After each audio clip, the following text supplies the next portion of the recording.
পূর্ব প্রজাতন্ত্রের দ্বিতীয় ভাগ রাষ্ট্র পরিচালনা মূলনীতি, যেটি 8 থেকে 25 নম্বর অনুচ্ছেদে আছে। তো রাষ্ট্র পরিচালনা মূলনীতি সংবিধানে কোন ভাগে রয়েছে? সঠিক উত্তর দ্বিতীয় ভাগ। ব্যাখ্যা: বাংলাদেশের সংবিধান মোট 11টি ভাগে বিভক্ত। এর মধ্যে দ্বিতীয় ভাগে অনুচ্ছেদ 8 থেকে 25 নম্বর অনুচ্ছেদে রাষ্ট্র পরিচালনা মূলনীতিগুলো আলোচনা করা হয়েছে। দ্বিতীয়, বাংলাদেশের সংবিধানে রাষ্ট্র পরিচালনা মূলনীতি বর্ণিত হয়েছে কোন অনুচ্ছেদে? সঠিক উত্তর 8। ব্যাখ্যা: সংবিধানে 8 নম্বর অনুচ্ছেদে মূলনীতিগুলো কী হবে এবং এগুলোর গুরুত্ব কেমন হবে তা স্পষ্টভাবে ঘোষণা করা হয়েছে। 3, বাংলাদেশের সংবিধান মূলনীতি কয়টি? সঠিক উত্তর হচ্ছে 4টি। বাংলাদেশের সংবিধান মূলনীতি কয়টি? 4টি। বাংলাদেশ সংবিধানের মূল স্তম্ভ বা মূলনীতি প্রধানত 4টি।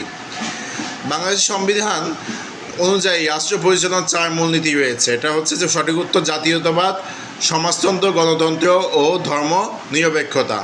ব্যাখ্যা: সংবিধানে 8.1 অনুচ্ছেদ অনুযায়ী প্রধান 4টি মূলনীতি হলো জাতীয়তাবাদ, সমাজতন্ত্র মানে শোষণমুক্ত সমাজ ও সামাজিক ন্যায় বিচার অর্থে বোঝাচ্ছে সমাজতন্ত্র, গণতন্ত্র এবং ধর্ম নিরপেক্ষতা।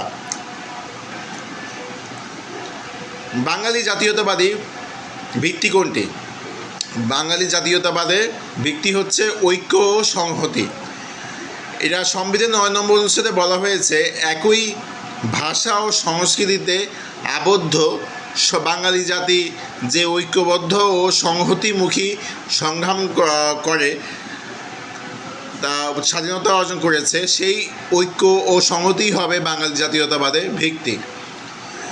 প্রজাতন্ত্র হইবে একটি গণতন্ত্র। শব্দগুলো বা গণতন্ত্র ও মানবাধিকারের কথা কোন অনুচ্ছেদে বলা হয়েছে? সঠিক উত্তর হচ্ছে 11 নম্বর অনুচ্ছেদে বলা হয়েছে, প্রজাতন্ত্র হইবে একটি গণতন্ত্র।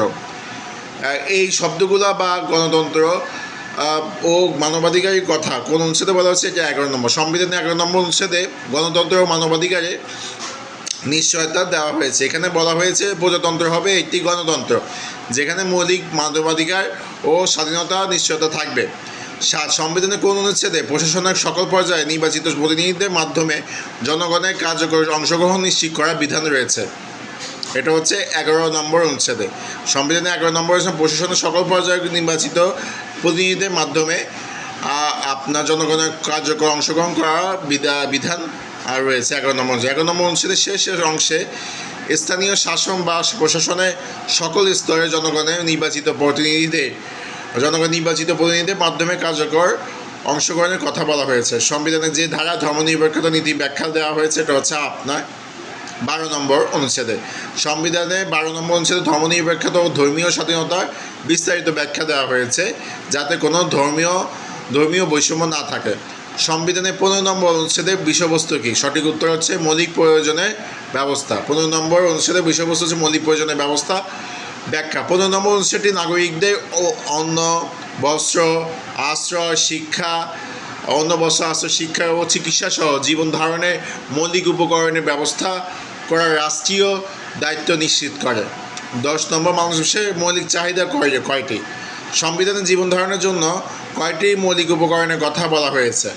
মানুষের মৌলিক চাহিদা হচ্ছে 5টি এবং সংবিধান জীবন ধারণের জন্য 5টি মৌলিক উপকরণের কথা বলা হয়েছে। 15 ক অনুচ্ছেদ অনুযায়ী মৌলিক উপকরণ বা চাহিদা হচ্ছে অন্ন, বস্ত্র, আশ্রয়, শিক্ষা, তারপর চিকিৎসা। অন্ন, বস্ত্র, আশ্রয়, শিক্ষা এবং চিকিৎসা।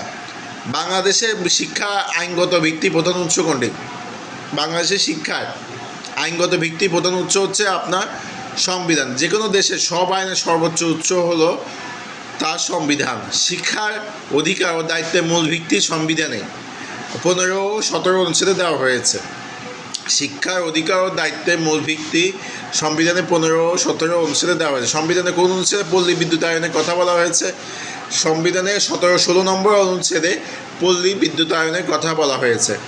সংবিধানের 16 নম্বর অনুচ্ছেদে গ্রামীণ উন্নয়ন, আপনার কৃষি বিপ্লব এর অংশ হিসেবে কুটির শিল্প ও আপনার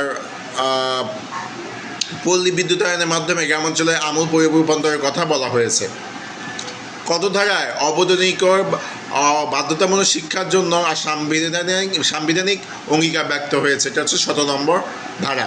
17 নম্বর অনুচ্ছেদে রাষ্ট্র কর্তৃক নির্দিষ্ট স্তর পর্যন্ত সকল শিশুর জন্য অবৈতনিক ও বাধ্যতামূলক শিক্ষা ব্যবস্থা করার কথা বলা হয়েছে। 14 সংবিধানে জনস্বাস্থ্য ও নৈতিকতা বিষয়টি কোন অনুচ্ছেদে আলোচিত হয়েছে? 18 নম্বর অনুচ্ছেদ। 18.1 অনুচ্ছেদে জনগণের পুষ্টি, স্তর উন্নয়ন ও জনস্বাস্থ্যের উন্নতি সাধনকে রাষ্ট্রের প্রাথমিক কর্তব্য বলা হয়েছে। মদ্য অন্যান্য মাদক পানীয় নিষিদ্ধ করার কথাও এখানে আছে।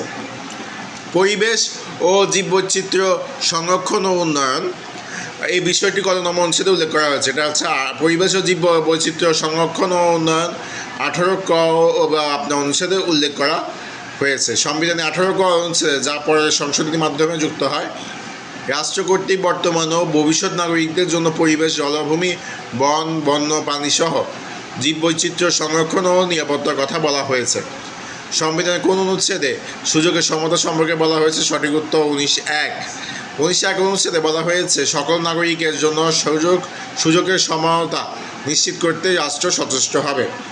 জাতীয় জীবনের সর্বস্তরে মহিলাদের অংশগ্রহণ সম্পর্কে সংবিধানের কোন অনুচ্ছেদে বলা হয়েছে? জাতীয় জীবনে সর্বস্তরে মহিলাদের অংশগ্রহণ সম্পর্কে সংবিধানের 19.3 অনুচ্ছেদে বলা হয়েছে।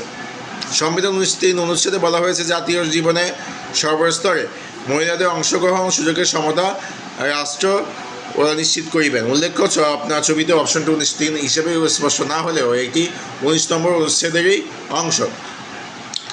সংবিধানে কোন অনুচ্ছেদে অনুপার্জিত আয় সম্পর্কে বলা হয়েছে? সংবিধানের 20 নম্বর অনুচ্ছেদে আপনার অনুপার্জিত আয় সম্পর্কে বলা হয়েছে। সংবিধানের 20 নম্বর অনুচ্ছেদে কর্ম, অধিকার ও কর্তব্যরূপে শ্রম এই কথা বলা হয়েছে। এই 22 অনুচ্ছেদে বলা হয়েছে রাষ্ট্র এমন অবস্থা সৃষ্টির চেষ্টা করবেন যেখানে কেউ পরিশ্রম না করে বা সৎ পথ ছাড়া অন্য কোনো উপায়ে অনুপার্জিত আয় ভোগ করতে না পারে। এটাতে আপনার 22 অনুচ্ছেদে বলা হয়েছে। বাংলাদেশের সংবিধান কত অনুচ্ছেদে নাগরিক কর্তব্য সমূহ আপনার আলোচিত হয়েছে? এটা 21 নম্বর অনুচ্ছেদে। সংবিধানের 21 নম্বর অনুচ্ছেদে নাগরিকদের মৌলিক কর্তব্য সরকারি কর্মচারীদের দায়িত্বের কথা বলা হয়েছে। যেমন সংবিধান ও আইন মান্য করা এবং শৃঙ্খলা রক্ষা করা প্রতিটি নাগরিকের কর্তব্য। সকল সময়ে সকল সময়ে কী হবে, এটা গ্যাপ দিয়ে বলছে। তো সকল সময়ে আপনার সংবিধানে সকল সময় জনগণের সেবা করিবার চেষ্টা করা প্রজাতন্ত্রের কর্মে নিযুক্ত প্রত্যেক ব্যক্তি কর্তব্য। এটা গণপ্রজাতন্ত্রী বাংলাদেশের সংবিধানে 21.2 অনুচ্ছেদে ধারা অনুযায়ী বলা হয়েছে। বাংলাদেশের সংবিধান কোন অনুচ্ছেদে নির্বাহী বিভাগ থেকে বিচার বিভাগে পৃথকীকরণ এর কথা বলা হয়েছে? নির্বাহী বিভাগ থেকে বিচার বিভাগে পৃথকীকরণ কথা বলা হয়েছে 22 নম্বর অনুচ্ছেদে। এটি একটি অত্যন্ত গুরুত্বপূর্ণ প্রশ্ন। সংবিধানের 22 নম্বর অনুচ্ছেদে রাষ্ট্রকে নির্দেশ দেওয়া হয়েছে যেন রাষ্ট্রের নির্বাহী অঙ্গসমূহ থেকে বিচার বিভাগকে জুডিশিয়ারি সম্পূর্ণ আলাদা থেকে পৃথক করা হয়। গণপ্রজাতন্ত্রী বাংলাদেশের সংবিধান কত নম্বর অনুচ্ছেদে জাতীয় ভাষা সাহিত্য ও শিল্পকলা সমূহের সমৃদ্ধির উপর গুরুত্ব আরোপ করা হয়েছে? এটা হচ্ছে আপনার বাংলাদেশ সংবিধানে এটা জাতীয় ভাষা সাহিত্য, জাতীয় যে ভাষা সাহিত্য ও শিল্পকলা সমূহের সমৃদ্ধির উপর বলা হয়েছে 23 নম্বর। সংবিধানের 23 নম্বর অনুচ্ছেদে রাষ্ট্র জনগণের সাংস্কৃতিক ঐতিহ্য ও উত্তরাধিকার রক্ষায় ব্যবস্থা নেবে এবং জাতীয় ভাষা সাহিত্য শিল্পকলা সমূহ যাতে ক্রমাগত উন্নতি ও সমৃদ্ধি ঘটে তার ব্যবস্থা করবে। 23 উপজাতি ও ক্ষুদ্র জাতিসত্তা ক্ষুদ্র জাতিসত্তা ও নৃগোষ্ঠীর সংস্কৃতি সম্পর্কে বলা হয়েছে সংবিধানের কোন অনুচ্ছেদে? এটা হচ্ছে 23 ক অনুচ্ছেদে।